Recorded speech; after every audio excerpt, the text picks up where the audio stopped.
Bonsoir et bienvenue sur le plateau de l'Esprit des Lettres. Toute l'équipe de KTO, du Jour du Seigneur, de la Procure qui nous reçoit ici, est très heureuse de vous retrouver pour cette nouvelle saison de l'émission, cette émission consacrée aux livres de religion et de spiritualité. Merci de votre fidélité.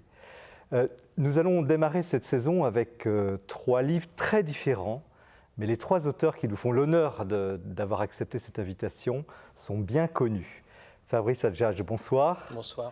Alors vous êtes je me demande si on doit vous présenter. Vous dirigez l'Institut Philanthropos à Fribourg en Suisse. Vous êtes philosophe, dramaturge, essayiste. Vos ouvrages sont traduits en 11 langues.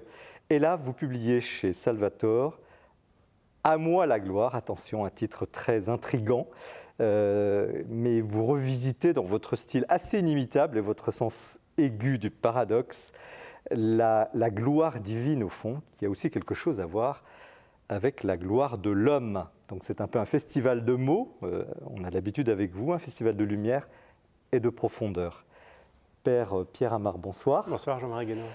Vous êtes prêtre du diocèse de Versailles. C'est cela. Et vous êtes l'un des fondateurs du site Padre Blog, qui est bien connu des catholiques et des jeunes cathos. Et vous arrivez avec un livre publié chez Artege, Hors service. Le titre est un peu choquant, mais c'est un peu l'histoire, c'est le témoignage, parce que c'est un livre très fort, d'un accident grave de santé que vous avez subi et qui, du prêtre dynamique avec débordant d'humour, vous ne l'avez pas perdu, on va le lire à chaque page, s'est trouvé en quelque sorte transporté dans le monde de la souffrance, sur un lit de souffrance. À l'hôpital, et vous racontez beaucoup d'autres détails.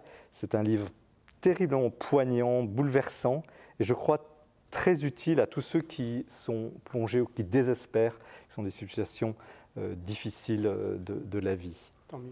Rémi Braque, bonsoir. Bonsoir. Alors vous êtes, vous également, un philosophe, professeur, vous avez enseigné en France, évidemment universitaire, aux États-Unis, en Allemagne. Votre œuvre est traduite dans de nombreuses langues. Et vous publiez chez Salvator un ouvrage très, très approfondi, « Des vérités devenues folles », avec un sous-titre « La sagesse du Moyen-Âge au secours des temps modernes ». Alors vous avez êtes inspiré de l'écrivain Chesterton pour trouver le titre, mais vous affrontez puissamment cette modernité qui a tout reçu du christianisme, mais qui lui tourne le dos et qui vide en quelque sorte de sa substance un certain nombre d'acquis. Et donc cette analyse est sans concession pour notre époque, mais vous cherchez à redonner justement à travers votre perspicacité une espérance. Et ce livre est indispensable à ceux qui veulent saisir, comprendre les clés de cette modernité dans laquelle nous sommes tellement plongés et parfois asphyxiés, où on se noie. Joli programme en vue donc pour ce début de saison. Merci encore d'être avec nous. C'est Mathilde Mailleux qui va ouvrir le bal avec la rubrique L'actualité du libraire. Restez bien avec nous. L'actualité du livre religieux en cette rentrée scolaire, eh bien, c'est tout simplement une très belle surprise car il y a énormément de très bons livres et j'ai eu beaucoup de mal à faire cette sélection.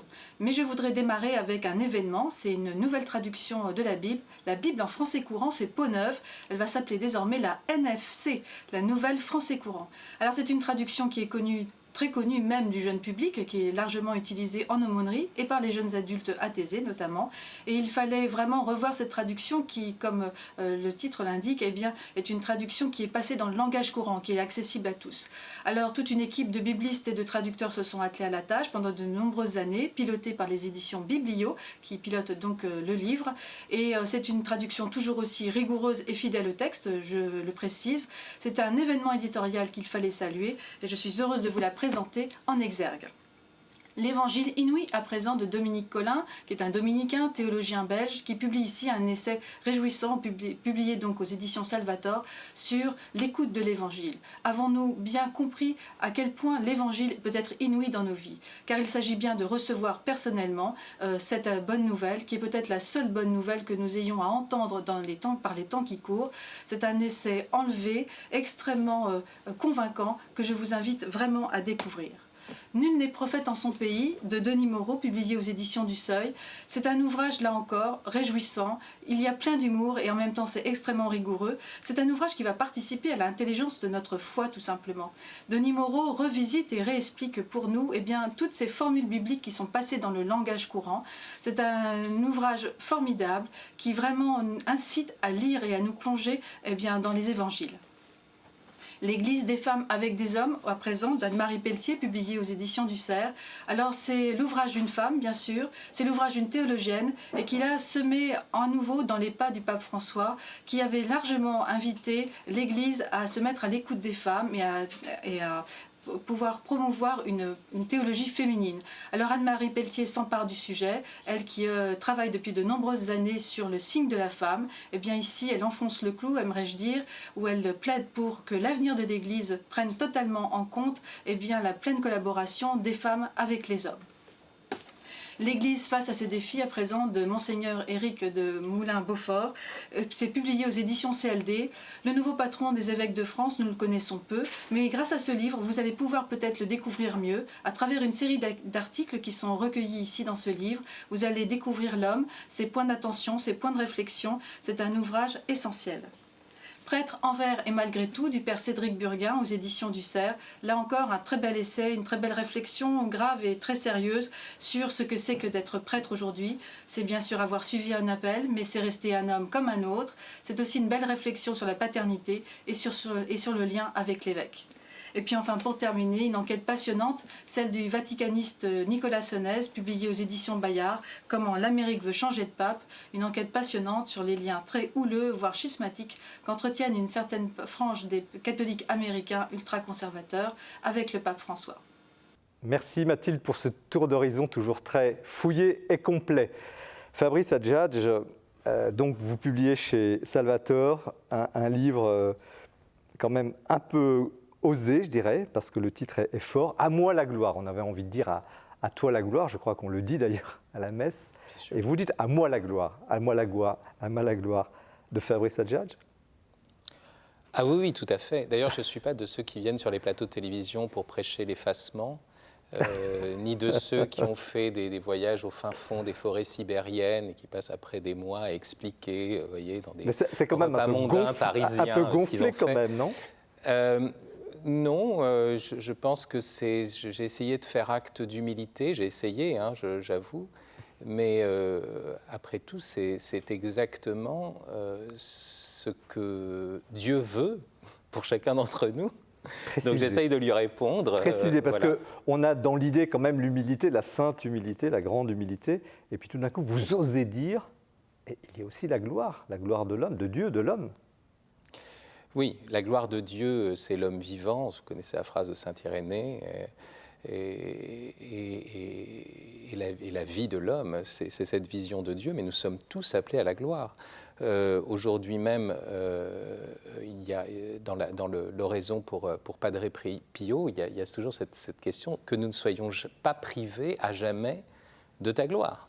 Donc nous sommes faits pour être glorifiés, et pas pour être glorifiés même simplement par les médias, vous voyez, pour moi c'est encore petit, mais par Dieu lui-même, Mais comment vous articulez cette gloire, cette belle gloire, avec l'humilité chrétienne qui est une vertu tout de même? En fait, il faudrait d'abord articuler l'humilité avec la magnanimité. Parce que vous savez qu'il y a différentes vertus, il ne faudrait pas en isoler une en oubliant l'autre. La magnanimité. Et la magnanimité, c'est justement le fait d'avoir magna anima, une grande âme, et de chercher, aspirer aux choses grandes. Il y a quelque chose qui est profondément chrétien, même si on pourrait penser que ça vient des païens, vous voyez, cet amour des grandeurs, mais qui est profondément chrétien, c'est simplement la pensée de la grandeur qui a changé, une vérité sur la grandeur qui s'est faite, sur la vraie grandeur finalement. Mais sinon, l'humilité est profondément liée à ce désir, cette vertu qui ordonne le désir de gloire, qui est un désir naturel et qui est un désir tout à fait normal. Alors comment est-ce que ça s'articule ? En fait, Thomas d'Aquin montre bien que le magnanime est quelqu'un qui est nécessairement humble, pour deux raisons. À la fois du côté de la source, de la grande chose qu'il va faire et du côté de la gloire qu'il va en recevoir. Du côté de la source, faire une grande chose, c'est quelque chose qui, d'une certaine façon, excède nos pouvoirs habituels. Ce n'est pas le simple résultat de notre force. Une équipe de football peut s'entraîner, mais quand elle marque un but, quand elle a ce qu'on appelle de la réussite, on voit que c'est quelque chose qui est comme une grâce. La victoire vient des dieux. C'est un lieu commun depuis Pindare et avant lui. La victoire vient des dieux.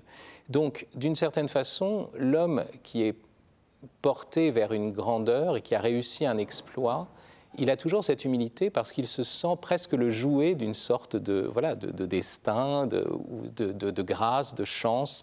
Donc ça, c'est la première chose. Et la deuxième chose, du côté de la gloire,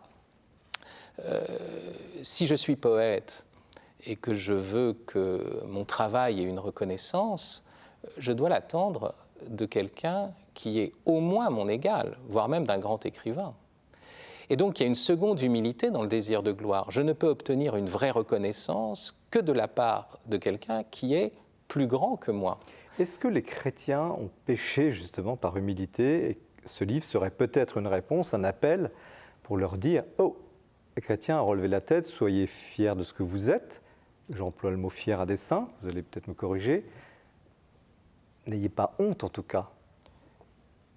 Oui, alors celui qui a honte de moi, vous savez, le Christ dit quelque chose là-dessus, donc ça n'a pas mais intérêt à avoir honte. Excusez-moi, mais dans la société actuelle, non, mais je pense que c'est c'est une erreur foncière sur l'humilité. L'idée, par exemple, qu'il faudrait se nier soi-même pour faire place à l'autre, qu'il faudrait se retirer dans l'ombre pour mettre l'autre dans la lumière, par exemple. Cette idée-là, qui est assez fréquente, mais qui va à l'encontre de nombreuses paroles du Christ dans l'Évangile. Si vous prenez une parole, les premiers seront les derniers et les derniers seront les premiers, cette parole n'a de sens que si on aspire toujours à devenir premier. Et parce qu'on nous dit, ben voilà comment il faut faire. Et que la primauté, c'est une primauté qui est celle du service. De l'autre côté, si on croit qu'il faut se nier soi-même pour laisser place à l'autre, c'est-à-dire qu'on est dans une structure de pensée qui est précisément pas celle du mystère trinitaire, au contraire, il faut être Dieu pour qu'il y ait un autre Dieu même, enfin le même Dieu mais une autre personne divine. Vous voyez, il y a toujours cette vision qui est en fait pas du tout une vision chrétienne, mais une vision, je dirais, moderne, libérale, concurrentielle, où nous sommes toujours des individus en concurrence et que forcément il faut que l'un disparaisse pour que l'autre soit là. Alors, ce n'est pas du tout la logique même du mystère chrétien, qui est une entrée de toute chose dans une visibilité. Par la création, Dieu se rend visible. Par l'incarnation, ce qui était invisible par nature devient visible. Donc, il y a cette entrée dans la lumière. Les projecteurs ? Oui, la question est toujours la question de la vraie lumière. Et les projecteurs qui nous livrent un peu en pâture, ouais, on est dans un formatage, on prend la pause pour un public.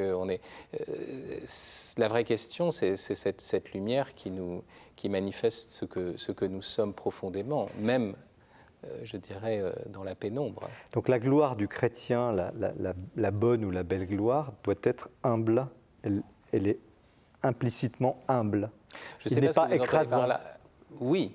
C'est ce que vous venez de dire par rapport à vous dire le chrétien reçoit des choses, enfin le chrétien, l'homme, par grâce, et il doit en rayonner, il doit avoir honte. Ce qu'il faut comprendre. Et vous avez parlé de concurrence, donc oui, on est dans un monde mais tellement. Ce qu'il faut comprendre, c'est que ce qui fait l'humilité profonde du vrai désir de gloire, c'est pas l'idée qu'on revisiterait complètement le concept de gloire, c'est que la notion même de gloire implique cela.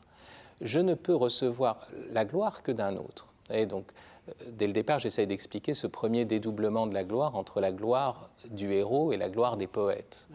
Le héros accomplit un acte, un exploit, mais pour que cet acte devienne glorieux, au sens de mémorable aussi, il faut qu'un poète le chante. Il ne peut pas y avoir de gloire, je ne peux pas avoir de gloire s'il n'y a pas un autre qui est là pour me la donner. Donc vous voyez, le désir de gloire est toujours en attente de l'autre. Le désir même de paraître, finalement, souvent on a conçu le paraître comme ce qui s'écarte de l'être, mais en réalité, le paraître, c'est ce qui espère de l'autre, ce qui attend de l'autre un jugement. Mais cette ambition, et vous allez me dire si le mot s'oppose à gloire, elle est légitime pour un chrétien ? Alors Thomas d'Aquin distingue bien l'ambition et la gloire, au sens où l'ambition, justement, consisterait d'une certaine façon à se procurer exclusivement par ses propres forces une gloire. Voilà.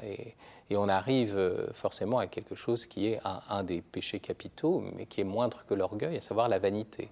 Le vaniteux est quand même meilleur que l'orgueilleux, parce que le vaniteux a encore besoin du regard des autres. L'orgueilleux, à la limite, pourrait le mépriser à jamais. Donc oui, que serait le sens même de l'apostolat, c'est-à-dire de la venue au jour quand même, et au regard des autres, s'il n'y avait pas, vous voyez, si l'humilité consistait à s'effacer complètement. Est-ce que c'est ça le sens profond de votre livre ? Est-ce que c'est ce qui vous a mis en route pour l'écrire ? Ce qui m'a mis en route pour l'écrire, ce sont deux choses. La première chose, je pense, c'est la redécouverte du sens profond de la coquetterie féminine. La femme prend plus soin de son apparence que l'homme, et on pourrait mettre cela du côté de l'artifice. Or, il me semble qu'au contraire, la femme est en cela plus naturelle que l'homme. Alors, d'abord, le soin du vêtement, de cette sorte de sculpture fluide qu'on porte sur soi, c'est un soin esthétique, artistique, qui est fondamental. C'est peut-être la forme la plus raffinée, justement, d'art plastique. Vous voyez, ça épouse le corps, ça doit être au service, voilà, de la manifestation du visage, des mains, même de la spiritualité d'un être charnel. Donc ça, c'est la première chose. Mais pourquoi est-ce que je peux dire que la femme est plus naturelle en faisant ça ? Parce que c'est une autre vision de la nature, parce que derrière mon propos, en fait, s'enracine dans une certaine vision de ce qu'est la nature. La nature est précisément une puissance à inventer du visible, des formes vivantes toutes diverses. Oui, vous avez des exemples. Et d'ailleurs, et qui nous frappent. Quand vous ouvrez un imagier ou une encyclopédie des animaux et que vous êtes enfant, ce que vous voyez d'abord, l'espèce, d'ailleurs le mot latin species, qui veut dire l'espèce, veut dire aussi justement ce qui est beau, ce qui a une gloire. Et donc ce que voit un enfant, c'est cette richesse des formes vivantes, et il est saisi par une gloire qui est répandue. La terre est emplie de ta gloire, qui est répandue sur toute la terre. Alors vous, qu'est-ce qui vous a mis en route ? C'est la garde-robe de votre épouse, ou vous terminez le livre sur... Le fait que j'ai vu mon épouse avec sa garde-robe, et d'autres femmes aussi, bien sûr, le soin du vêtement n'est pas exclusif à mon épouse, et puis effectivement que j'ai rapporté ça à la vie des bêtes. Oui, voilà. Vous avez le sens des paradoxes.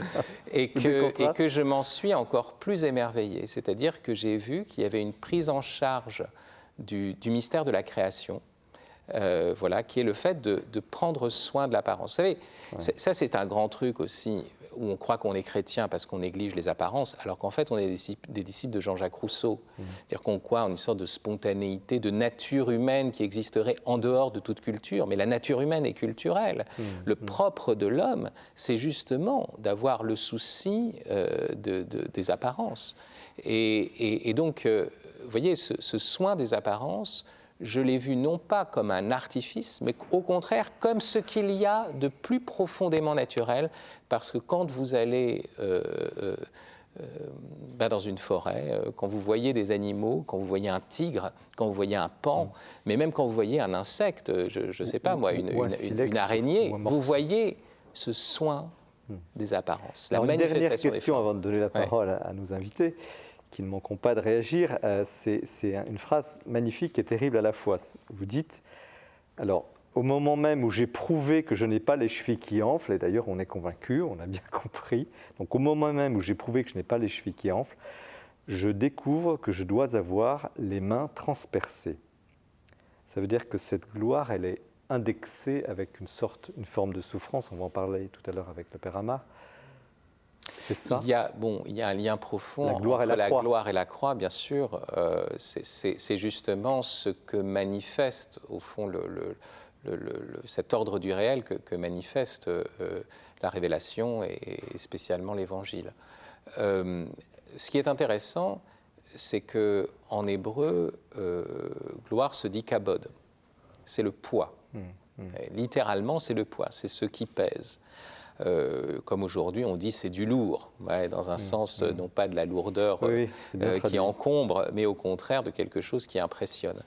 Et de fait, ce qui est intéressant, c'est que le poids qui est le propre de la gloire nous renvoie forcément à cette question de la croix, du portement de croix. Alors, quel est le lien entre la gloire et la croix? À l'évidence, à vaincre sans péril, on triomphe sans gloire. Vous connaissez le vers célèbre de Corneille, mais il y a forcément, et ça même les païens l'ont vu, dans le rapport à la gloire, une exposition. Rémi Brague.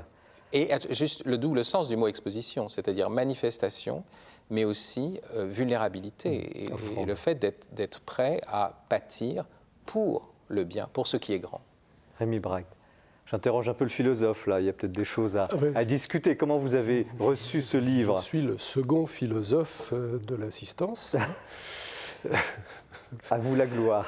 Ah, écoutez, comme toujours, les livres de Fabrice, j'ai pensé à Chesterton, que vous avez nommé tout à l'heure, parce qu'il y a un sens du paradoxe qui a pour effet que quand on lit une phrase, on commence par se dire, bon là quand même il charrie. Et puis quand on la relit, on se dit, bon sang, mais c'est bien sûr. Mais oui, c'est ça. Alors moi je trouve ce livre assez glorieux, si je puis dire, enfin, en ce sens qu'il montre des choses que l'on ne voit pas toujours. Qu'est-ce qui vous a frappé? Une idée en particulier? Une idée, eh bien, par exemple, dans la deuxième partie, la deuxième conférence, parce qu'en fait, c'était des conférences de carême initialement, ce qui est dit sur la manière dont les animaux, dont les êtres vivants, d'ailleurs ça vaut aussi pour les plantes, ne se réduisent pas au résultat d'une lutte pour la survie, mais se caractérise aussi par une manière de se montrer, de se présenter, de dire c'est moi que v'là, je suis un hérisson, je suis un écureuil, je suis un escargot, bon, regardez, vous voyez, je suis comme ça. Alors ça va, dans certains cas, jusqu'à presque l'excès. Enfin, alors il y a le Pan, sur lequel Fabrice écrit des pages très justes et très, très rigolotes en même temps, parce que c'est vraiment amusant. Le Pan, qui ne sait que faire la roue, il ne sait pas faire autre chose. Il le fait très bien.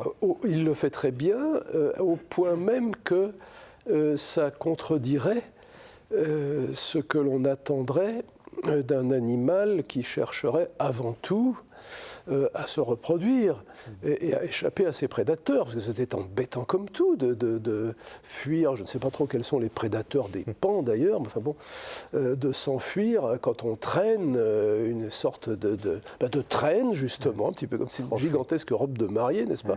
C'est très embêtant pour courir. C'est une forme de gloire de Dieu, quoi, en fait.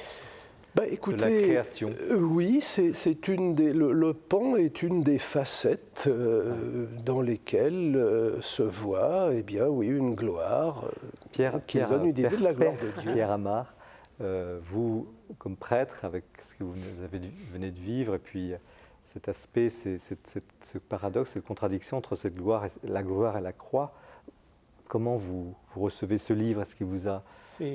Vous avez raison, c'est osé comme titre et comme propos. Mais moi, je dis que c'est utile même. Parce que votre livre, que j'ai dévoré, permet de dissiper beaucoup de malentendus. Par exemple, la différence entre la fierté et l'orgueil. Par exemple, oui, je suis fier d'être prêtre, par exemple. Et il n'y a pas de problème à cela.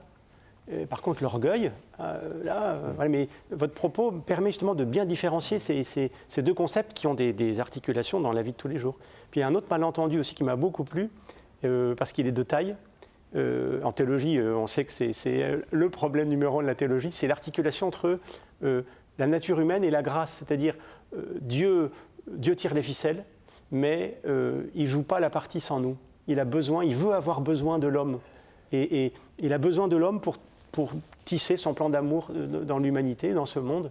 Et ça me plaît parce qu'on s'aperçoit qu'on est les collaborateurs de Dieu, les coopérateurs de Dieu. C'est fou de se dire que sa propre gloire s'allie à la nôtre. Enfin, j'ai beaucoup aimé cette articulation, j'ai beaucoup aimé. Mais est-ce que il y a quand même c'est dans le dernier chapitre, vous développez au fond l'échec, vous racontez la vie du Christ. Au fond, la résurrection, c'est un peu une catastrophe à vue humaine, historiquement, dans les jours qui suivent. Oui, alors le parallèle des 40... Parce que vous ne pouvez pas dire, bon, la résurrection est une catastrophe. Effectivement, là, ce serait une phrase extrêmement paradoxale. Oui, voilà, j'ai résumé, pardonnez-moi. Mais simplement, effectivement, le Christ apparaît 40 jours auprès de ses disciples, ressuscité. Il leur passe le sel, comme on dit en grec, c'est-à-dire pour dire qu'il mange avec eux. Il leur prêche le royaume, et au terme de ces 40 jours, on apprend que la question c'est quand vas-tu rétablir la royauté en Israël. Donc on se dit qu'ils n'ont rien compris. Et on comprend le lien entre ces 40 jours et bien sûr les 40 jours de la tentation au désert, voire les 40 années des Hébreux au désert. Et donc il y a quelque chose ici qui est stupéfiant. Mais est-ce que c'est structurel, excusez-moi, à l'Église catholique? On vient de vivre une période extrêmement difficile, la crise de la pédophilie et compagnie, d'être en quelque sorte claudiquant entre une magnifique gloire, la beauté, ne parlons que de la liturgie, mais il y a tellement de belles choses, l'homme debout, enfin l'homme pardonné, etc. Et puis toujours ces choses qui poussent vers le bas. Est-ce que c'est le destin de l'Église, Père? Je crois que c'est surtout, ça invite chacun d'entre nous à faire un examen de conscience, en fait. L'introspection, dirait l'homme de la rue, mais votre livre la permet. Permet cet examen de conscience. C'est-à-dire, ça se résume en fait en une question. Est-ce que j'attire ou est-ce que je séduis? On parlait de racines latines tout à l'heure. Seducere, vous savez, conduire vers soi. Je ramène vers moi. Donc ça crée tous les drames qu'on a pu voir, y compris les plus récents. Ou est-ce que j'attire, c'est-à-dire est-ce que je rayonne de quelque chose qui est plus grand que moi, qui m'a précédé et qui continuera après moi? C'est ça la vraie question. Votre livre permet cet examen de conscience. Il y a aussi le fait que l'horreur des drames dont vous parlez est d'autant plus évidente, saillante, terrible, effroyable à nos yeux, que ça se fait sur fond d'un organisme qui est fait pour la gloire, qui est fait pour rayonner d'une bonté, et voilà, et c'est ça qui rend la chose si grave. Rémi Brague? Oui, écoutez, on pourrait peut-être recourir tout simplement à l'image de la lumière et de l'ombre. Plus la lumière est vive, plus elle accuse les ombres. Verbe magnifique d'ailleurs, accuser. Accusé, aux deux sens du mot, comme le procureur dans un procès, mais aussi avec cette image, n'est-ce pas, de la lumière qui accuse les ombres. Alors évidemment, cette accusation n'est nullement une excuse pour ce qui se passe.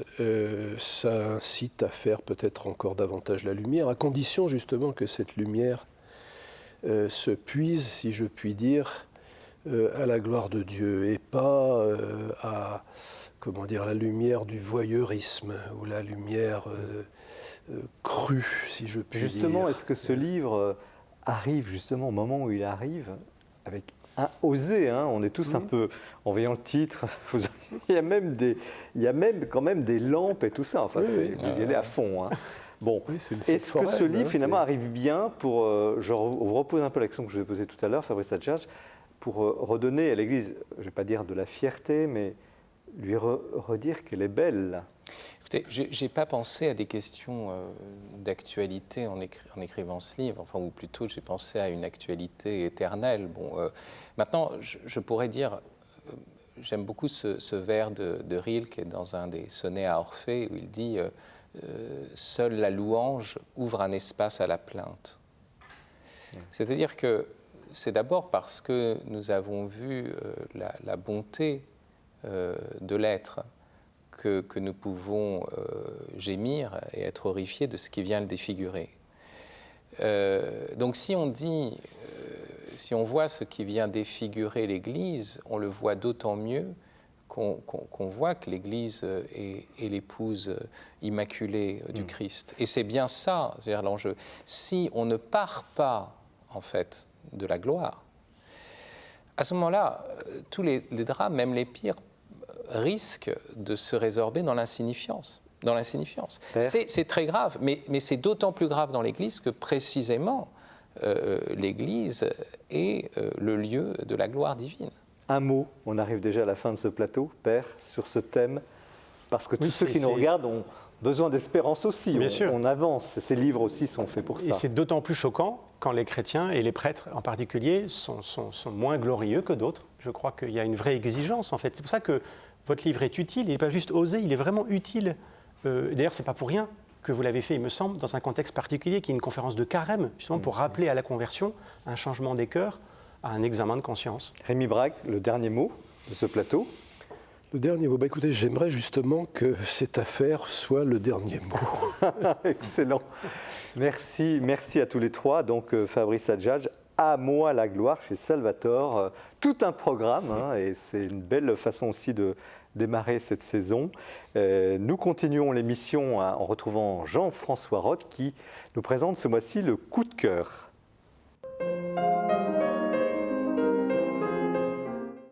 Mon enthousiasme ce matin va au livre de Michel Feydoux, La littérature grecque d'Homère à Platon, sous-titré Enjeux pour une théologie de la culture, aux éditions Lescus. Michel Feydoux est un jésuite, il enseigne au Centre Sèvres à Paris, c'est un théologien dont la réflexion porte surtout sur les pères de l'Église, l'écuménisme, la rencontre interreligieuse, mais il est aussi agrégé de lettres classiques et il revient un peu avec ce livre à ses premières amours en nous présentant donc toute la grande littérature classique grecque. D'abord, évidemment, Homère et l'épopée avec Hésiode, Pindare, et puis aussi, évidemment, l'histoire avec Thucydide, Hérodote.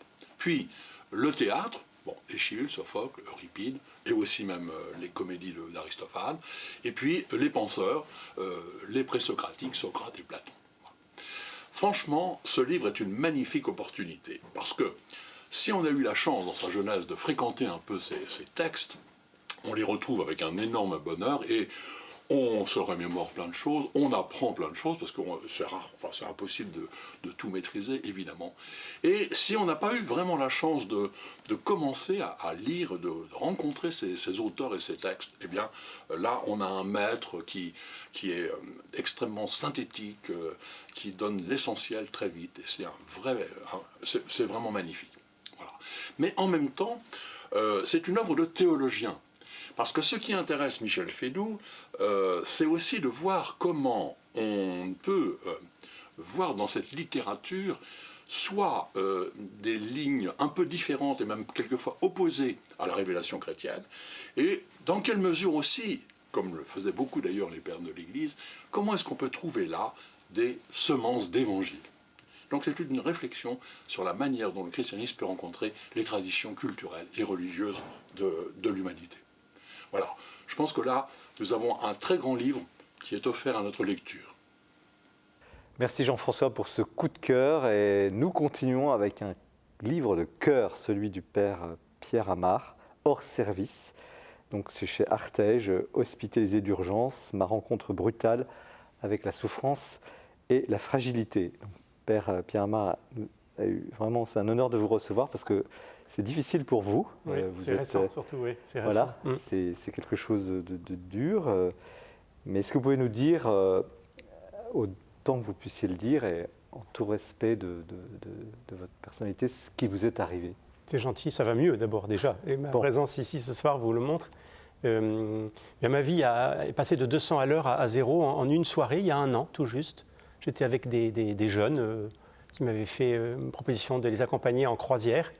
Et puis au milieu de la croisière, j'ai eu soudainement mal au ventre. On m'a déposé au port, on m'a décelé une appendicite qui s'est révélée être une péritonite. Puis ensuite, on a révélé une tumeur qui était un peu envahissante, qui a compliqué beaucoup la donne.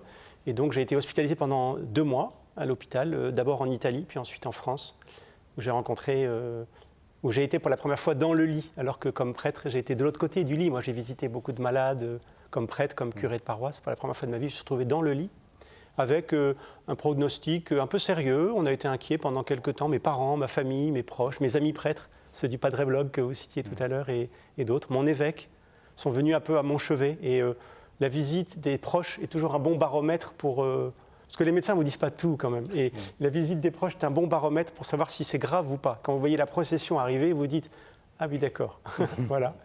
Et donc, la perspective de devoir passer dans l'autre vie s'est posée.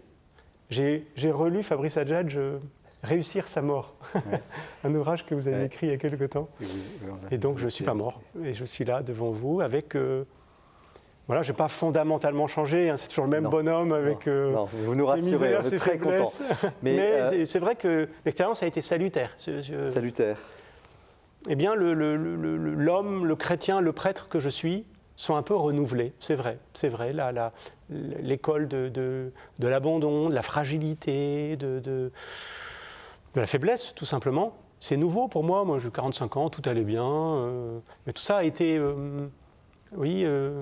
très stimulant. J'ai des ressources nouvelles aujourd'hui. C'est très impressionnant quand vous écrivez que vous avez calé sur la prière.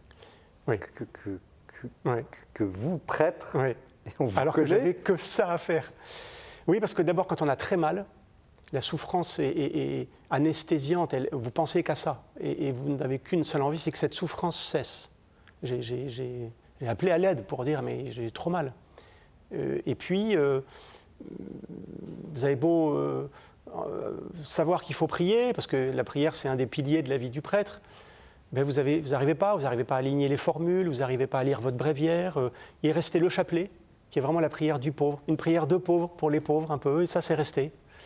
Et puis, des petites prières rapides, vous voyez, dans la journée. Seigneur, j'ai confiance en toi. Seigneur, je t'aime.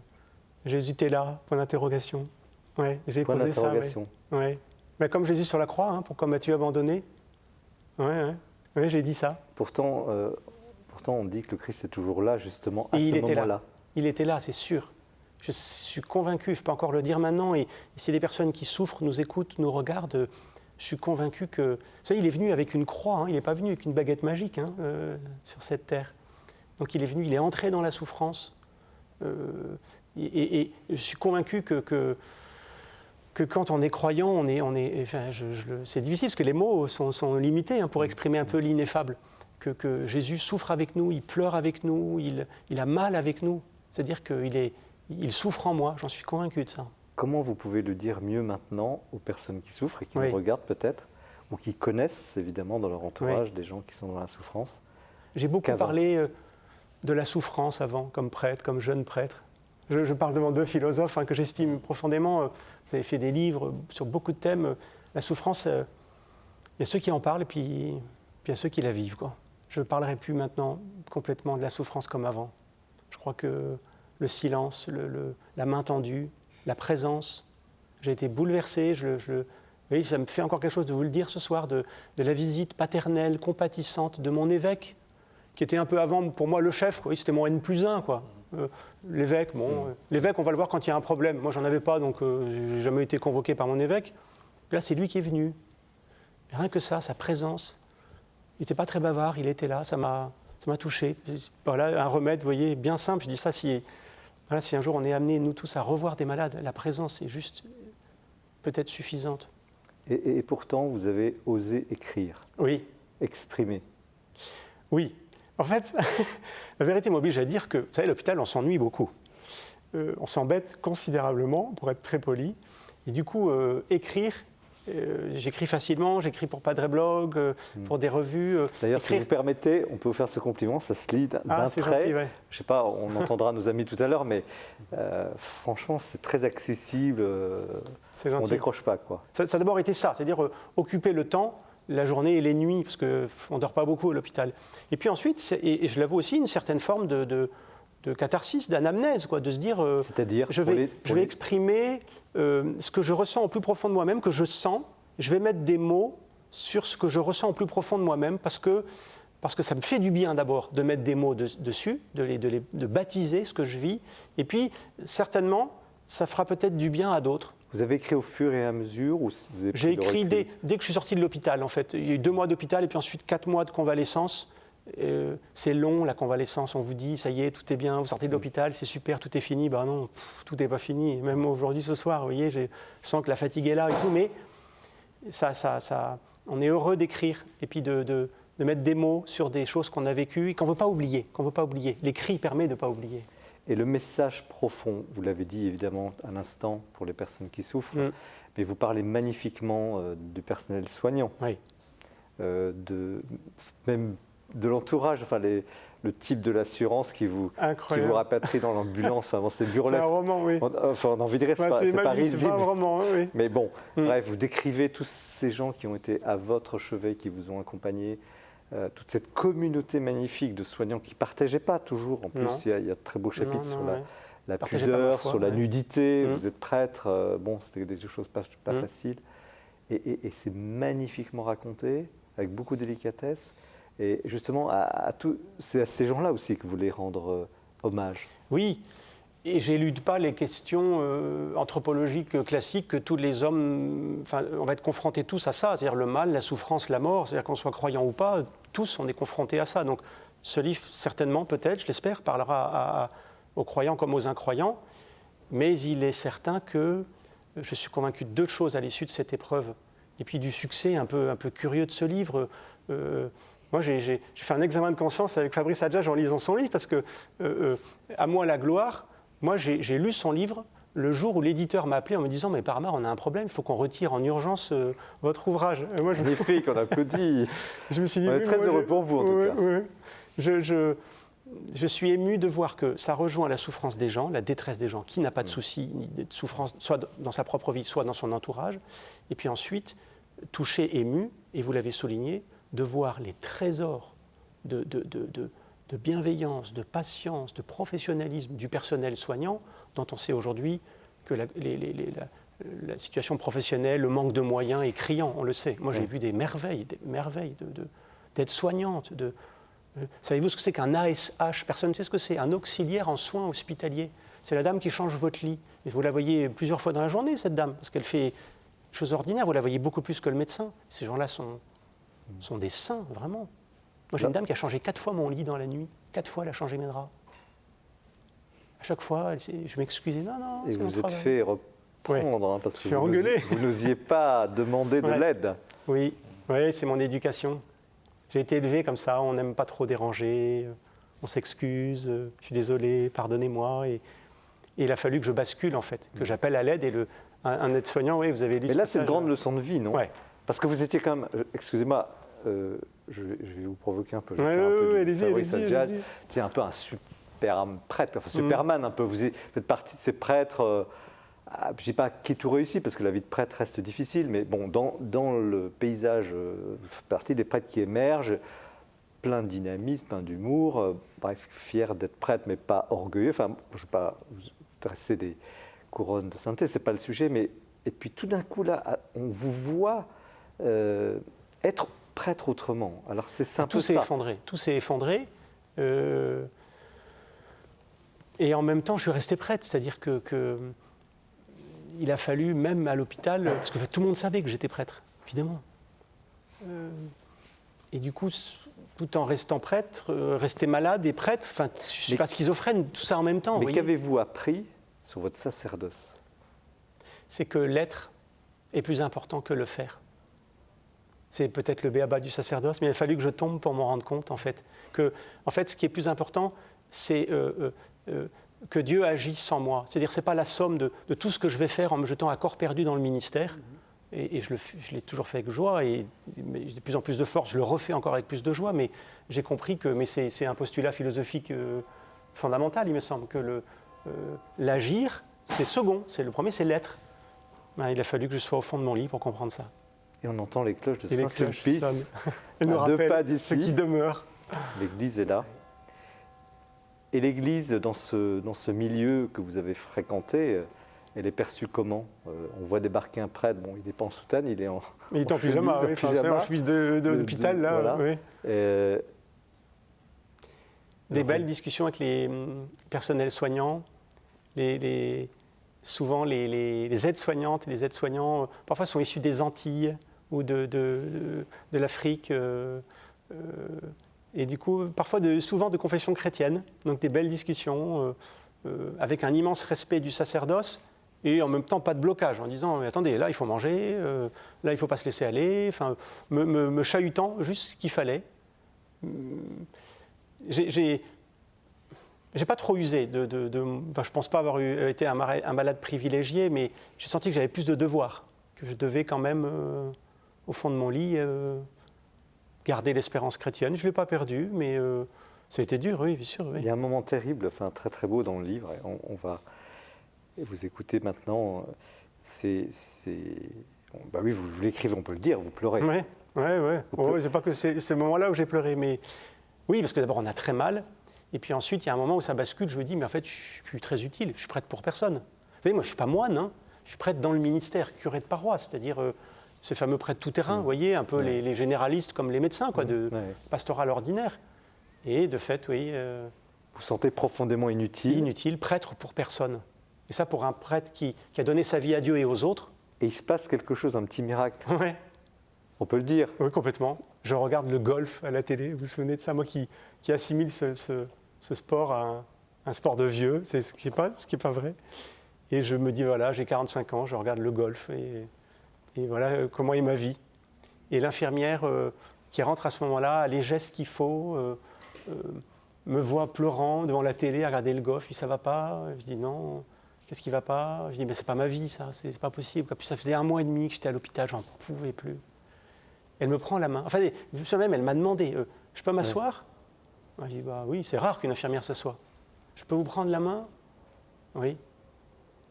Et elle m'a pris la main et on a regardé golf à deux. Mais je pense qu'elle avait du travail, elle n'est pas restée longtemps, mais en fait ça a suffi pour m'apaiser. Je ne sais pas si elle est croyante, je ne crois pas. Hein. Oui, comme quoi, vous voyez. Quelle gloire, Fabrice Arcade.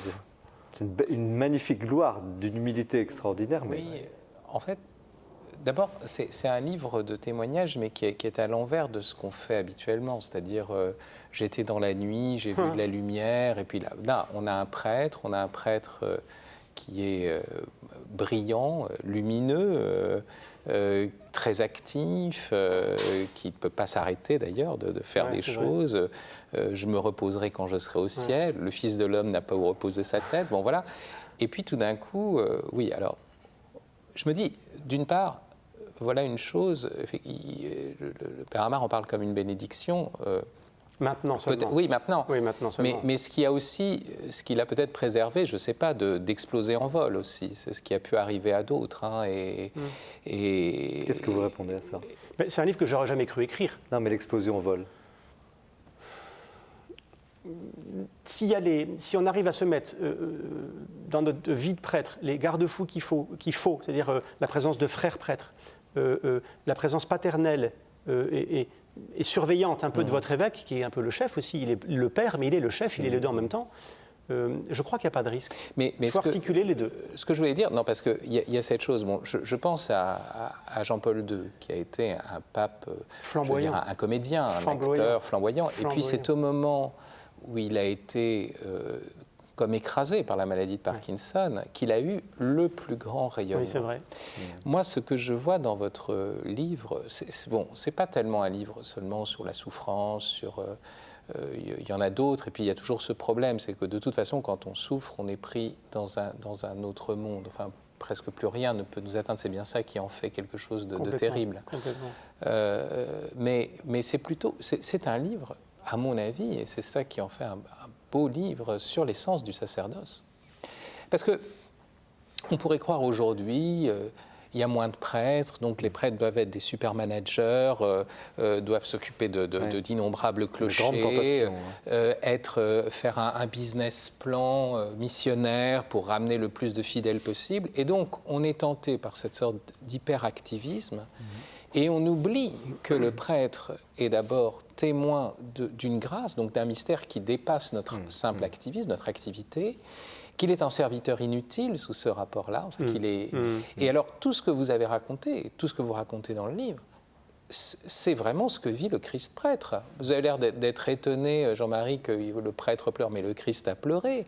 Le Christ a dit « j'ai soif Ouais. ». La Samaritaine aurait pu venir lui tenir la main d'une certaine façon. Enfin, quand il lui demande « donne-moi à boire », il a été dans cette position-là. Et je crois que c'est ça qui est vraiment Rémi Brague, vrai. on a envie de vous entendre.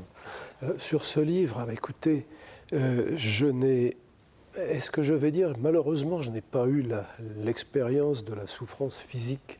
Vous dites aussi quand même dans votre intense. bouquin, quand vous avez été opéré à un moment donné, vous avez quand même connu un petit peu ça. Oui. Vous l'écrivez, Bien je me sûr, permets bien d'en sûr. parler puisque Non, c'est mais, dans le livre. Ayant lu le livre du Père Amar, je me rends compte que moi, c'était vraiment de la petite bière. Enfin, c'était pas vraiment sérieux. Oui, effectivement, on m'a retiré pas mal de choses dans le ventre. Bon. Vous avez des reliques comme moi qui sont déjà... Vous avez des reliques quelque part dans un hôpital Écoutez, qui sont non, je n'ai conservées? pas conservé ça dans un bocal. Bon. Non, pas du tout. En revanche, puisque j'ai dit conserver, je me permets de répéter ce que j'ai dit tout à l'heure, off, n'est-ce pas, que ça m'a fait comprendre ce que c'était qu'être conservateur. Ah oui, puisque pas conservateur de musée, tout simplement parce que le chirurgien, après m'avoir opéré, m'a fait venir dans son bureau, quand j'ai pu marcher.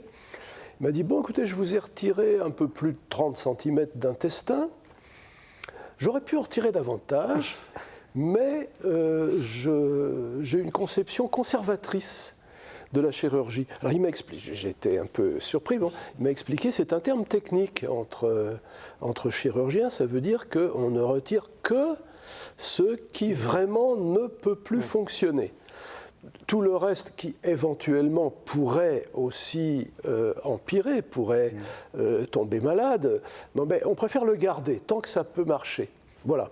Alors c'est ça une chirurgie conservatrice. Je trouvais que c'était très intéressant parce que ça veut dire d'une part, lorsque c'est pourri, il faut le supprimer sans hésitation ni murmure. Mais quand ça peut encore fonctionner, c'est pas la peine d'essayer de remplacer ce qui fonctionne encore par quelque chose de plus uptodate, de plus dernier cri, parce que ça pourrait peut-être marcher mieux que le vieux truc. Alors bon, je suis moi-même un vieux truc, donc j'ai peut-être tendance à penser comme ça. Enfin, j'ai trouvé que c'était ce mélange, si vous voulez, d'une attitude absolument impitoyable envers ce qui est pourri et au contraire d'une attitude, disons, miséricordieuse envers ce qui peut marcher encore. Et on ferait bien d'en prendre de la graine, et pas seulement en chirurgie. Mais l'homme d'expérience que vous avez enseigné à peu près, beaucoup à l'étranger, je l'ai dit tout à l'heure, vous avez une carrière longue, des livres. Quand vous voyez ce jeune prêtre devant vous, qui vient de traverser cette épreuve. Qu'en pense le sage? Oui, c'est un sens de la question. Parce que là, on a un jeune philosophe, encore jeune. Vous êtes pas... Il faut que je prenne la pause, parce que ça, on ne va pas me prendre au sérieux. Écoutez... Le sens, au fond, de tout ça. Ce que j'ai beaucoup aimé dans le livre, je préfère répondre comme ça, c'est qu'il n'y a absolument aucun pathos. À aucun moment, où je me trompe fort, je l'ai quand même lu de A à Z, à aucun moment vous n'essayez de dire « Ah, regardez comme j'ai été malheureux, regardez comme j'ai souffert. » Voilà. Non, pas du tout. Vous faites ça avec détachement. Vous avez dit tout à l'heure de Patrice qu'il était un peu gonflé. Quand on veut flotter, c'est bien d'être gonflé. J'espère qu'il vous voudra. C'est exactement ça. C'est exactement ça. Il y a une certaine légèreté, après coup, évidemment. Quand on est le nez dans le guidon, là, non, ça ne marche pas. Mais le fait que vous ayez pu, je ne sais pas, vous détacher un petit peu, vous regarder avec un sourire, pas un sourire moqueur, mais un sourire un petit peu comme le sourire de votre évêque. Vous avez été votre propre évêque, si je puis dire, en écrivant ce bouquin. Et rien ne nous interdit de penser que c'est une partie de votre gloire. Et de cette gloire qui n'est pas là, qui ne vient pas de vous, elle ne vient d'aucune créature, elle ne vient que du Créateur. Écrire, c'est aussi une manière de rayonner cela. C'est là, oui. Non, je veux rebondir sur ce que disait Rémi sur le fait qu'il n'y a pas de pathos. Bon, souvent, on peut avoir des livres de témoignages qui sont des success stories, en fait. avec, je dirais, Dieu au mieux comme acteur principal, au pire comme une sorte de figurant ou de second rôle. Et puis où effectivement on se met en scène. Bon. Moi, ce que je vois et ce qui fait la vérité de ce témoignage, c'est que, et on retrouve une dimension de la manifestation, c'est qu'il y a une exposition de ce qui s'est passé. Et cette exposition de soi, avec ses fragilités, mais même avec son ridicule, parce qu'on voit bien ce padre blog qui est tout le temps sur Internet, etc., et qui désormais est câblé par justement d'autres câbles. Une forme d'offrande. Et on voit, et le père Amar est très conscient justement aussi du grotesque qui se met dans des... On voit ces situations-là, et je pense à cette parole du Christ quand il dit, dans Saint Jean, que tout ce qui vient à la lumière devient lumière. C'est-à-dire que si on expose même sa misère, son ridicule, le fait qu'on a raté des trucs, j'étais prêtre, je ne connaissais quasiment rien de la souffrance auparavant. C'est incroyable d'oser dire ça. D'oser dire ça, on peut se dire mais qu'est-ce qu'il a appris, et il le dit. Mais là, c'est vrai. Mais ce que je veux dire, et le fait de le dire, de s'exposer comme ça, il entre dans une lumière, il nous communique une lumière, et c'est la gloire. Une forme de consolation d'ailleurs. Alors une dernière question, parce que nous arrivons déjà à la fin de ce plateau, c'est passionnant, je vous avais prévenu, ça passerait trop vite. Je vous la pose à chacun, parce que vous qui nous regardez, vous vous posez cette question. Moi qui suis malade, ma tante, mon fils, etc. Pourquoi, vous avez parlé du Créateur, de Dieu, etc. Mais pourquoi le mal? Pourquoi ce mal? C'est pas possible. Ce Dieu amour, etc. Vous voyez bien la question. Alors, il ne nous reste que quelques minutes, mais si chacun peut donner quelque chose, un élément de réponse pour ceux qui nous regardent. C'est la croix, celle que je porte ici, celle que parfois on a autour du cou. La seule réponse possible, enfin, le chemin possible, parce que la réponse, on l'aura que là-haut, c'est de dire Seigneur n'est pas venu sur terre pour abolir la souffrance, il est entré dedans.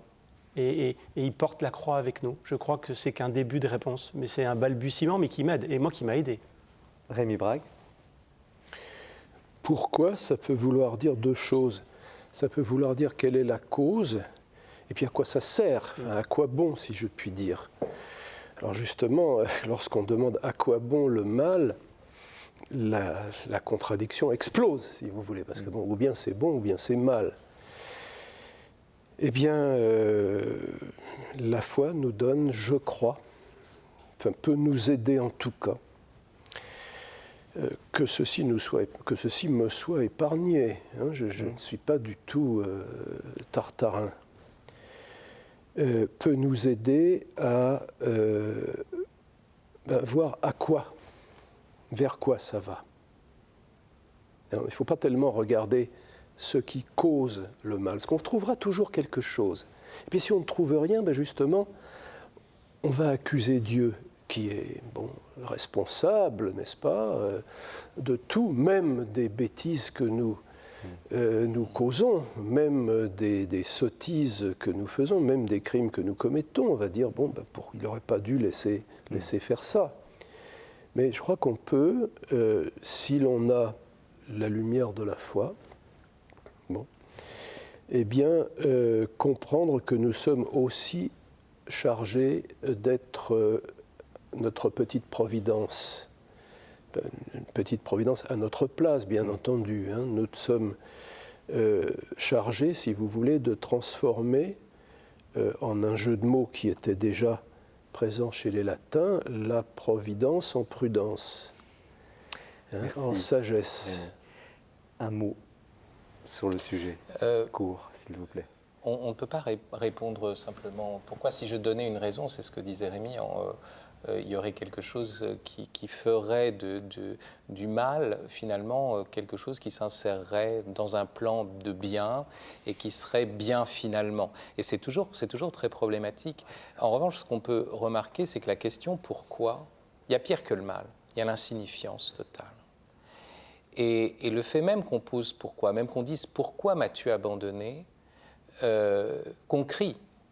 Je pense toujours à cette parole d'Ernest Hello qui dit dans un de ses journaux, je n'ai à moi que mon gémissement. L'essence de l'homme comme supplication, c'est une chose qu'avait d'ailleurs très bien vu un auteur athée, qui a fait une somme d'athéologie, qui s'appelle Georges Bataille. L'homme est essentiellement supplication. Il dit quelque chose, et c'est ça, ce qui se joue, c'est que quelque chose s'ouvre en nous, dans la question même, qui présuppose qu'il y a, que le mal n'est pas normal. Merci à tous les trois, et merci surtout au père Amar, Pierre Amar, d'être là, de partager cela, de présenter ce livre comme vous le faites magnifiquement. Donc, hors service, un titre, vous êtes bien service, on est très heureux de vous avoir.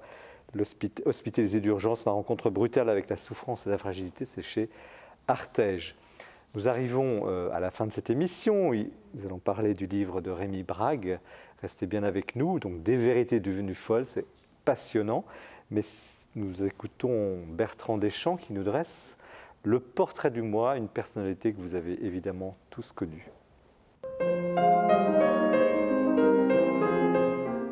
Il allait avoir 97 ans. Avec le cardinal Etchegaray disparaît l'un des derniers grands acteurs du pontificat de Jean-Paul II et la dernière grande figure de l'épiscopat français des années 70. Je rappelle qu'il a présidé pendant de longues années la conférence des évêques quand il était archevêque de Marseille. Je crois pouvoir dire qu'il était plus un homme de l'oral, de la communication que de l'écrit. Il aimait le contact, il était chaleureux, c'était un pasteur. Et quand il quitta en 1984 Marseille, où il avait passé 15 ans pour aller à Rome, il publia un petit livre de souvenirs au titre volontairement accrocheur « J'avance comme un âne, petit clin d'œil au ciel et à la terre ». Il écrivait des lettres à des personnalités, il racontait ses souvenirs. C'était un livre qu'il avait totalement revu et augmenté 20 ans plus tard. Arrivé à Rome, il préside de nombreux conseils de communication. C'est un membre important de la curie. Et d'ailleurs, en 1997, Jean-Paul II lui demande de prêcher la retraite de la curie. Il en tirera un livre, Jésus, vrai homme, vrai Dieu, aux éditions Desclés de Brouwer. Mais sa grande affaire, si je puis dire, c'est le monde. Et le monde qu'il parcourt pour Jean-Paul II comme une sorte de ministre des Affaires étrangères. À chaque fois qu'il y a un terrain difficile, par exemple, il est au Rwanda pendant le génocide en 1994, et puis il prépare les voyages difficiles de Jean-Paul II, à Cuba par exemple, et il était passionné par la Chine, il aurait aimé préparer un voyage de Jean-Paul II. Il a publié Vers les chrétiens en Chine, qui est un livre de questionnement admirable où il espère, il appelle de ses voeux la réconciliation des deux églises chinoises, église officielle et église des catacombes. Il aura fait 4 voyages en Chine. Pour comprendre cette activité inlassable, un seul livre, J'ai senti battre le cœur du monde, qui est un livre d'entretien avec le journaliste Bernard Lecomte. On y rencontre toutes sortes de personnages. Je vous conseille en particulier sa dernière rencontre avec Saddam Hussein. Il est le dernier occidental à avoir rencontré le dictateur irakien. C'est un récit assez surréaliste. À chaque fois que le cardinal Etchegaray venait à Paris, il ne manquait pas de venir à la Procure, où il regardait tout ce qui était paru. Et je dois dire que c'était un client merveilleux, dont tout le monde garde un très bon souvenir. Vers la fin de sa vie, il a multiplié des petits livres d'éternels questionnements. Par exemple, Qu'ai-je fait du Christ aux éditions Parole du Silence, Avec Dieu chemin faisant aux éditions La Martinière. Et puis je voudrais terminer par ce petit livre avec ce questionnement tout à fait d'actualité, L'homme à quel prix, point d'interrogation, Parole et espérance d'un vieux cardinal, où il disait « Le prix de l'homme, c'est d'être sans prix ». En ces périodes de transhumanisme, de loi sur la PMA, on peut très bien relire le cardinal Etchegaray, qui reste d'actualité.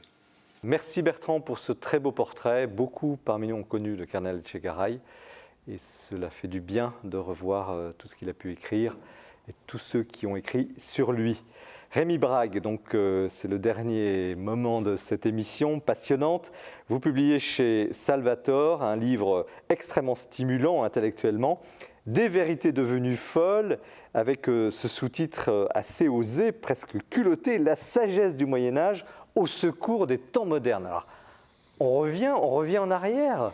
Ah, vous savez que j'ai un goût immodéré Alors d'abord pour le calembour et ensuite pour la provoque. Alors bien expliquez-nous. Oui, mon idée, c'est il faut revenir au Moyen-Âge. Alors bien entendu, je prête le flanc à toutes sortes de caricatures, des gens qui vont me représenter, je ne sais pas, avec des chaussures à la poulaine ou je ne sais quoi. Bon, alors, bien entendu, je m'en fiche pas mal. Surtout que la décharge émotive du mot Moyen-Âge est extrême. Aujourd'hui, dire le retour au Moyen-Âge, mais justement, on accuse l'Église en permanence de redevenir au Moyen-Âge et vous êtes pris sur le fait. Alors je suis pris sur le fait, j'assume, comme on dit maintenant, tous les hommes politiques assument, moi aussi je vais assumer. Ils sont parfois un peu assommants d'ailleurs, plus qu'assumants, mais enfin bon, je vais essayer d'assumer sans vous assommer, et faire remarquer que justement lorsque l'on dit « mais enfin, nous ne sommes plus au Moyen-Âge », n'est-ce pas ? Bon, ce que je trouve déjà particulièrement gaulois de la part de gens qui arrivent après le XXe siècle. Qui a quand même été l'un des nadirs, enfin l'un des points les plus bas de l'histoire de l'humanité. Le Moyen-Âge, c'était mieux. Eh bien écoutez, alors vous voulez bien entendu me faire dire c'était mieux avant. Non, je ne veux rien vous faire dire. Pas du tout. Mais je vais vous redire ce que je disais à mes étudiants de la Sorbonne lorsque je leur faisais un cours d'introduction à la pensée médiévale ou à la philosophie du Moyen-Âge, je ne sais plus trop comment j'appelais ça.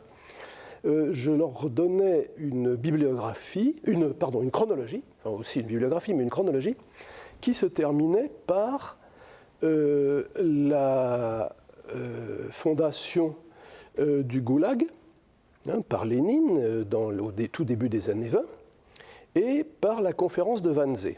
C'est-à-dire c'est là où l'on a décidé, on a organisé avec la Deutsche Gründlichkeit, avec le sérieux allemand, ce qu'ils ont appelé la solution finale, c'est-à-dire l'extermination des Juifs d'Europe, enfin de tous les Juifs qu'ils pouvaient trouver. Bon, comment organiser les trains. Donc une forme de barbarie à l'état Alors pur. justement, je disais à mes étudiants, écoutez, je vous donne ces dates, comme ça vous pourrez dire, on trouve au Moyen-Âge des traces d'une barbarie typiquement moderne, au lieu de la formule habituelle lorsqu'on dit, bon, ça c'est médiéval, on ne va quand même pas retourner au Moyen-Âge. Alors ce que j'ai eu un bouquin antérieur qui s'appelle, que j'ai appelé, alors là c'est mon goût du calembour, au moyen du Moyen-Âge, dans lequel je commence par déconstruire, comme on dit maintenant, les légendes contradictoires sur le Moyen-Âge.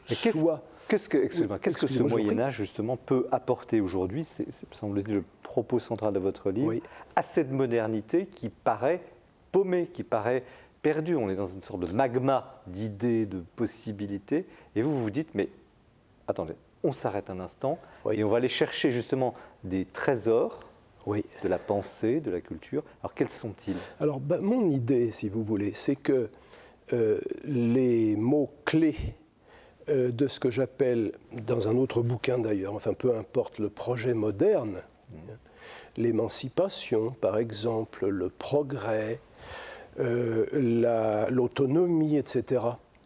Ce sont des idées qui pouvaient tout à fait être acceptables et même avoir des effets éminemment positifs lorsque elles étaient replacées dans un contexte comme celui des grands penseurs du Moyen-Âge.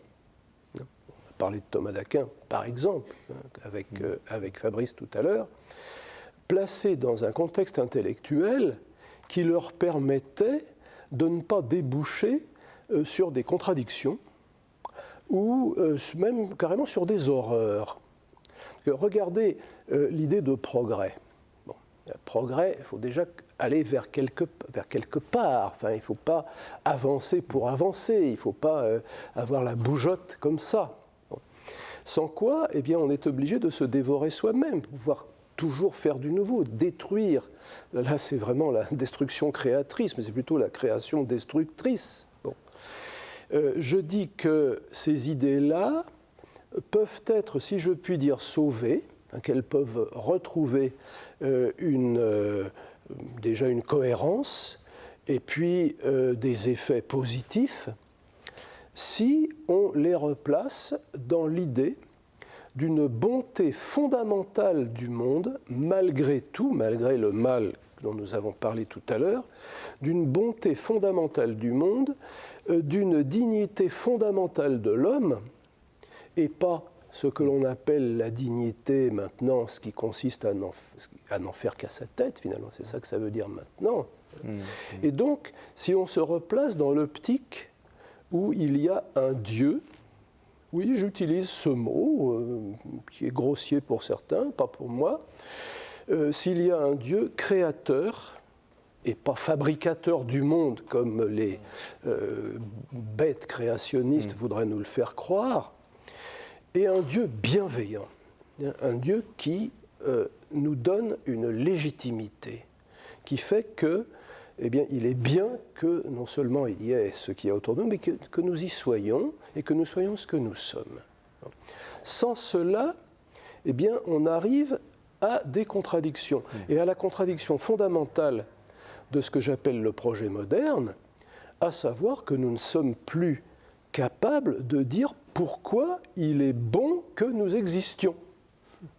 Alors ça se voit en particulier, ça c'est un de mes thèmes favoris, dans le fait de se poser la question de savoir si nous devons avoir des enfants. C'est tout bête.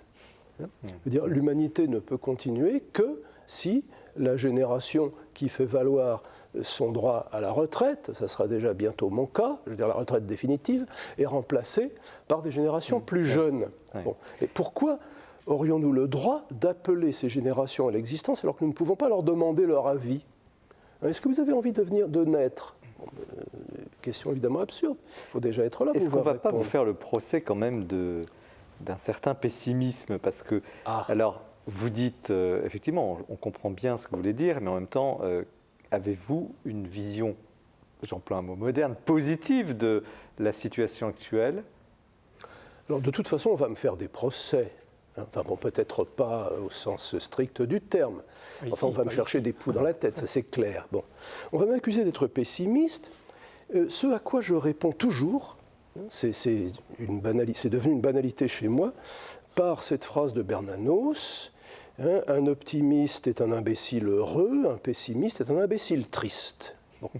Donc comme j'essaye, dans la mesure du possible et en sachant mes limites, de ne pas être trop bête, bon, je ne sais pas si j'y arrive, enfin bon, en tout cas j'essaye, eh bien je pense que accuser quelqu'un de pessimisme ou d'optimisme, ou le féliciter d'être pessimiste, ou le féliciter d'être optimiste, c'est dans les 4 cas de figure une sottise. Ce qui nous écoutez, quand on est philosophe dans le civil, si je puis dire, quand on ne sait faire guère d'autre chose que ça, ce qui nous intéresse, c'est la vérité, et rien d'autre. Donc s'il y a dans la réalité des choses roses, on dit tiens c'est rose. S'il y a des choses noires, on dit tiens c'est noir. Bon. C'est pas parce qu'on dit c'est rose que l'on est optimiste, pas parce qu'on dit que c'est noir qu'on est pessimiste. On décrit, on raconte. Qu'est-ce qui est le plus grave, Rémi Brague? Oui. C'est l'oubli, l'absence de Dieu, c'est l'oubli du sens du bien, que vous, effectivement, vous l'expliquez magnifiquement. Oui. La joie, la perte de la joie. Vous avez un magnifique passage sur cette joie du Moyen-Âge, enfin, on se comprend. Quel est le plus grave aujourd'hui? Est-ce que c'est... C'est intéressant que vous parliez de la joie, parce que le Moyen-Âge des historiens, le Moyen-Âge réel, c'était pas toujours la joie, si je puis dire. Hein. Il y a quand même... je veux dire, les gens du Moyen-Âge étaient aussi bêtes et aussi méchants que nous, ce qui n'est pas peu dire. Bon. Ce dont je fais l'éloge, ce dont je pense qu'il serait bon que nous prenions de la graine, eh bien, c'est leur attitude par rapport à la création. La création est bonne. Le reste s'en déduit. La joie, bon, ça se déduit, enfin, ça se tire presque automatiquement, directement, de l'émerveillement devant la création, devant sa gloire, comme dit l'un de nous, n'est-ce pas, que je ne nommerai pas pour ne pas choquer son humilité. Bon. Le bien, oui, le bien est presque devenu maintenant un gros mot. C'est curieux, hein? je me souviens d'une conversation avec une brave dame qui était ministre de je ne sais pas quoi. C'était une sorte de table ronde, hein. J'ai été invité là comme petit grouillot.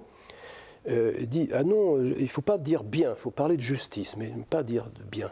Alors bien commun, ça ne peut pas exister, etc. Enfin, tout ce qui est bien.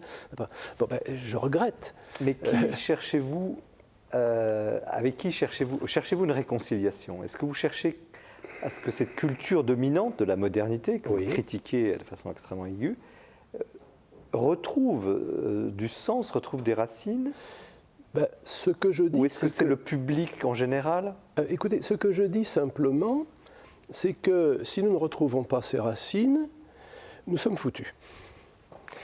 On a envie de dire que vous êtes pessimiste. Excusez-moi. Si vous voulez, appelez ça comme vous voulez, Mais justement, vous remarquerez qu'il s'agit d'un pessimisme hypothétique. Je dis si nous ne retrouvons pas ça, alors nous sommes foutus. Mais rien ne nous interdit de retrouver ça, justement. Par où commencer alors?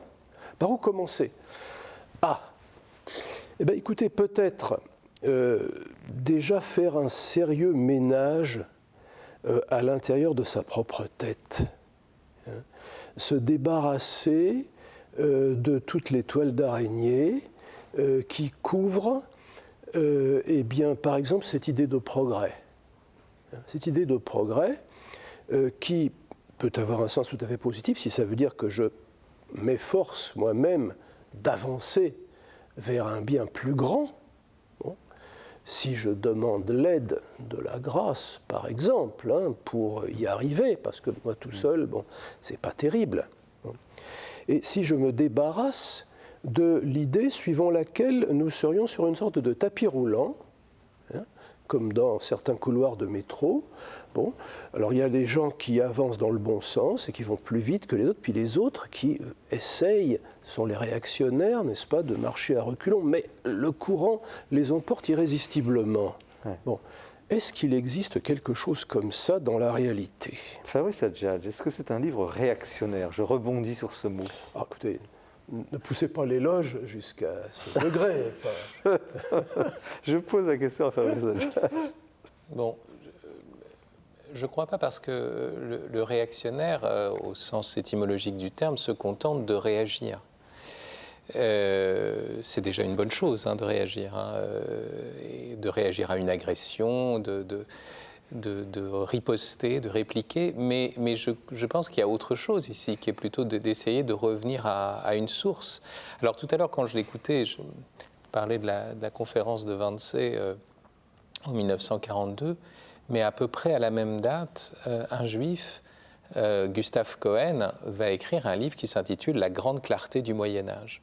Précisément, lui-même, à cette époque, pense qu'on peut résister à la barbarie fasciste précisément en ayant recours au Moyen-Âge. Donc, au fond, bon, c'est une idée qui, face aux horreurs du XXe siècle, fait sens. Maintenant, moi, j'ai quand même une remarque à faire à Rémy, parce que c'est mon maître, donc forcément, je lui pose une question comme un disciple qui demande un éclaircissement. Mais est-ce que nous sommes encore dans les temps modernes?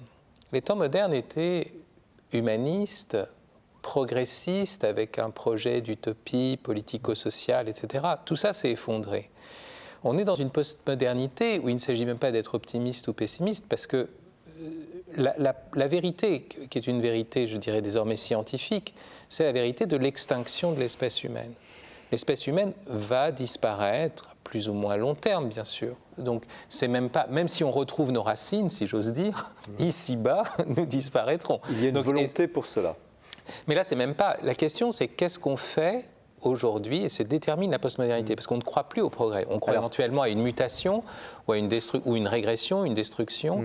Aujourd'hui, d'ailleurs, on ne croit pas à l'avenir, parce qu'on est en train de regarder toutes les époques passées comme étant aussi bien que la nôtre. C'est même typique de la postmodernité. Alors Rémy Braque, vous répondez à cette question. Est-ce qu'au fond, vous n'êtes pas trompé d'époque? Est-ce qu'on n'est pas passé déjà en postmodernité? Puis on donnera la parole au Père Amar, parce que je voudrais l'entendre. Je dirais oui et non. Enfin, ça dépend à quel niveau d'intellectualité on se trouve.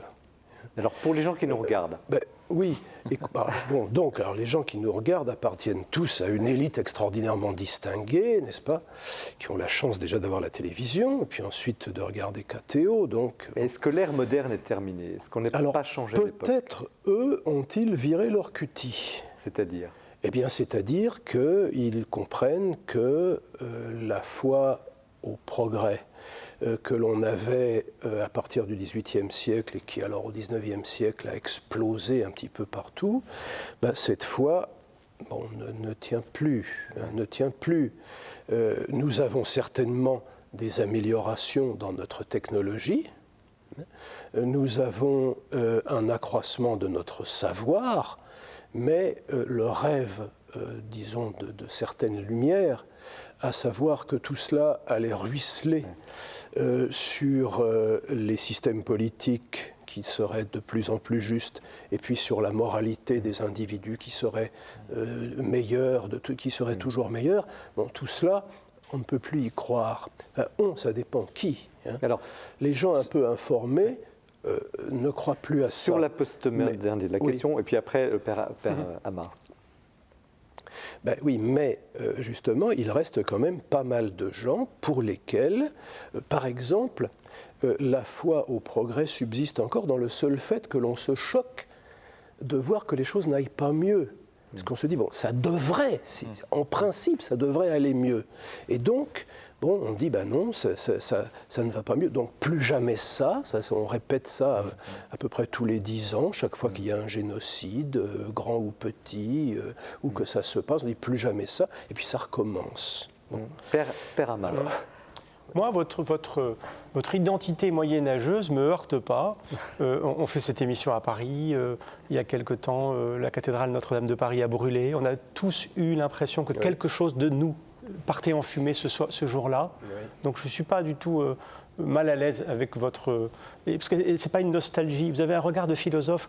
Avant vous, Régine Pernoud avait parlé du Moyen-Âge, mais c'était une historienne. Oui. Vous, ce qui est précieux avec votre livre, qui est dense et qui est difficile, mais dans le bon sens du terme, c'est-à-dire un peu comme une ascension en montagne, plus on monte, plus on peine, mais plus la vue est belle. Donc en ce sens-là, votre livre permet un regard de sage sur une période pleine de richesse. Vous parliez de la joie tout à l'heure, Jean-Marie Guénois.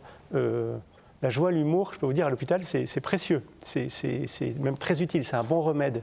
Moi, j'ai été marqué par le chapitre 5, vous savez, sur la liberté, où vous combattez la liberté d'aujourd'hui, vous savez, sans contrainte. Ce que j'appelle la liberté du taxi. Exactement, je fais ce que je veux, où je veux, comme je le veux. Je suis très content de cette formule. Oui, elle est magnifique.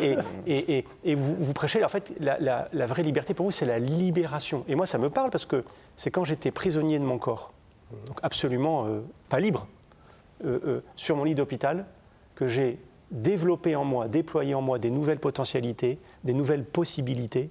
Et je me suis senti paradoxalement, mais en fait cette émission ce soir c'est l'émission des paradoxes, c'est paradoxalement profondément libre.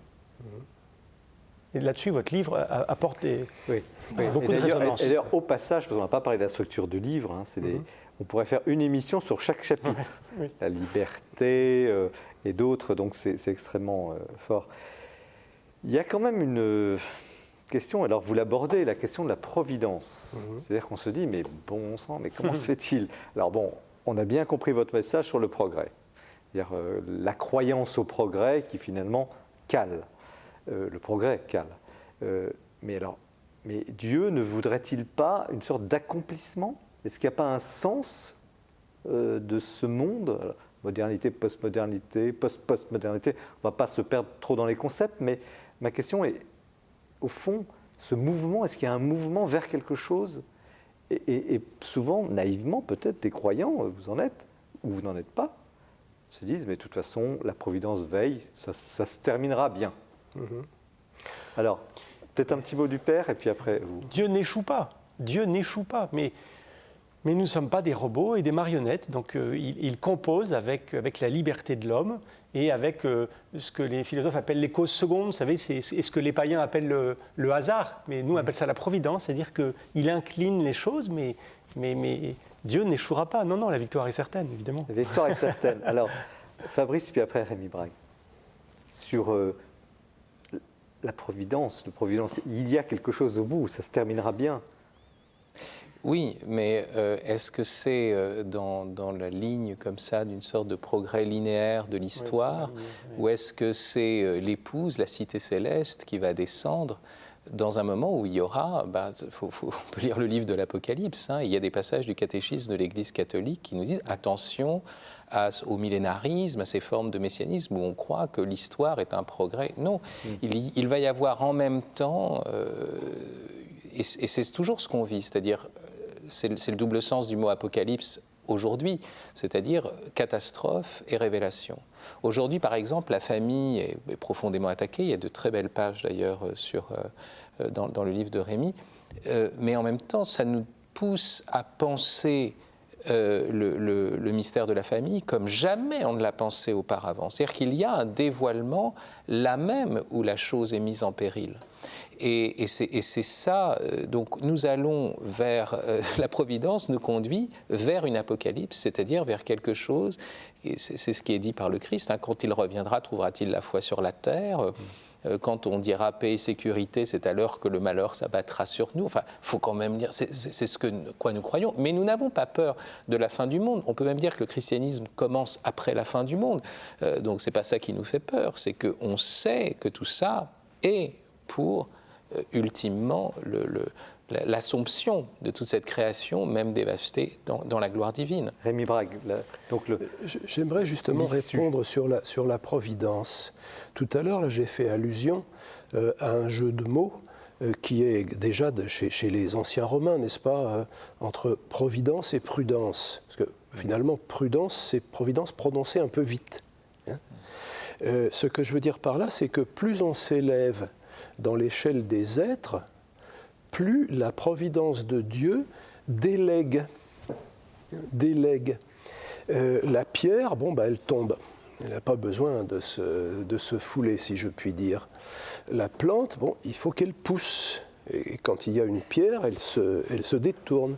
L'animal, lui, doit monter des stratégies un petit peu plus compliquées pour trouver un partenaire sexuel et reproduire son espèce, et pour trouver de la nourriture et sustenter son individu.